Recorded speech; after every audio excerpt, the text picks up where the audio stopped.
Halimbawa, for example lang, ako yung asawa niya. Maghiwalay na tayo. Sir. Gcash.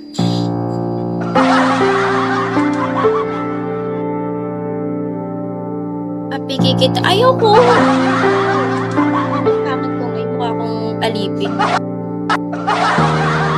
Ako ba? Sa'yo ko nga ni. May ako na ipagawa din sa akin.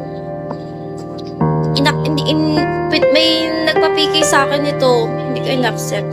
Matt, ba't ka malungkot? I don't care.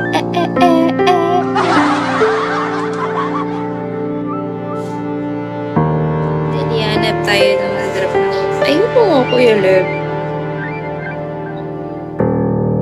Tsaka na pag maganda ako.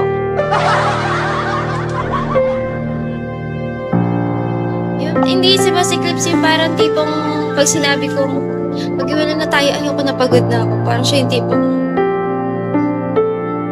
sasabihin niya lang sa akin, kung pagod ka, mas pagod ako, okay. Matt, thank you. Sino kaya siya? Alam niyo guys, ano lang siya, random lang siya. Thank you, Matt. Friend ko lang siya ngayon. Yeah, bro. Pero nasa live ko kayo, mga broken pala kayong lahat. Walaan ka pala, boss eh. Mga broken pala kayo ha. Pagdating sa bigyan, nagiging broken kayo, nangangawalan kayo ng asawa ha. Kilo, nawala na dito siya ng girlfriend.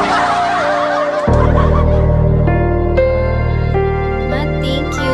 Si Clips pala, broken pala yan. Ay, naka.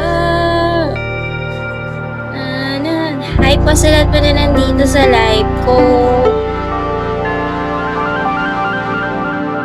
Nang sa akin nasiraan ng ulo kasi nagbugas ng tayo.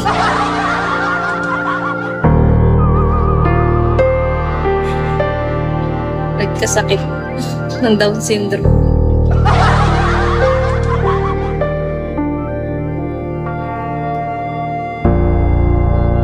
Niloko ka din.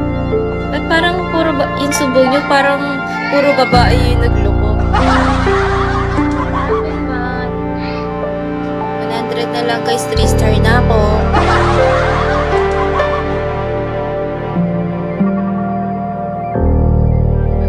Isa na lang daw si Boss Clips. Gusto mo? Samahan ka namin.